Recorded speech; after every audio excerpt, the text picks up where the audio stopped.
రోజుల్లో రాబోయే ఆగస్టు లేదా సెప్టెంబర్ మాసంలోనే స్థానిక సంస్థల ఎన్నికలు జరుగుతా ఉన్నాయని చెప్పి మరి వార్తలు వస్తా ఉన్నాయి. మీరు మా కోసం శాసనసభ ఎన్నికల్లో, పార్లమెంట్ ఎన్నికల్లో ఈ వేదిక మీద కూర్చున్న వాళ్ళ కోసం మీరు కష్టపడ్డారు.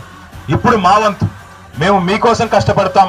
ఎంపీటీసీలుగా, జెడ్పీటీసీలుగా, అదే విధంగా కౌన్సిలర్లుగా, కార్పొరేటర్లుగా పోటీ చేయాలనుకునే సోదరులకి నేను చేసే విజ్ఞప్తి ఒకటే, దయచేసి నడుం బిగించండి. ప్రభుత్వం మీద ఇప్పటికే ప్రజలకి వాంతికి వచ్చినంత కోపం ఉంది.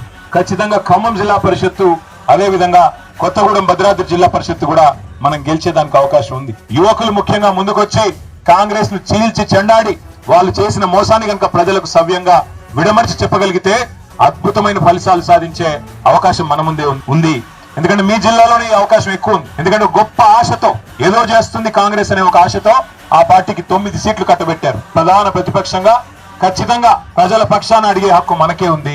ఇచ్చిన ప్రతి మాట నెరవేర్చేదాకా ఎన్ని అక్రమ కేసులు పెట్టినా, ఎన్ని రకాల అపసవ్యపు మాటలు మాట్లాడినా, ఎన్ని రకాల డైవర్షన్ పాలిటిక్స్ చేసినా వదిలిపెట్టే సమస్య లేదు. రేవంత్ రెడ్డి భరతం పట్టే బాధ్యత, కాంగ్రెస్ భరతం పట్టే బాధ్యత మనందరం సమిష్టిగా తీసుకుందాం. రేపు ఇక్కడ గులాబీ జెండా ఎగరేసి ఖమ్మం జిల్లాలో ముగ్గురు మంత్రులున్నా వాళ్ళ వల్ల ఏమి కాదు, ప్రజాబలం ముందు ఎవరైనా సరే తల ఒగ్గక తప్పదు అనే సందేశాన్ని రేపు ఖమ్మం జిల్లా నుంచే ఇద్దాం.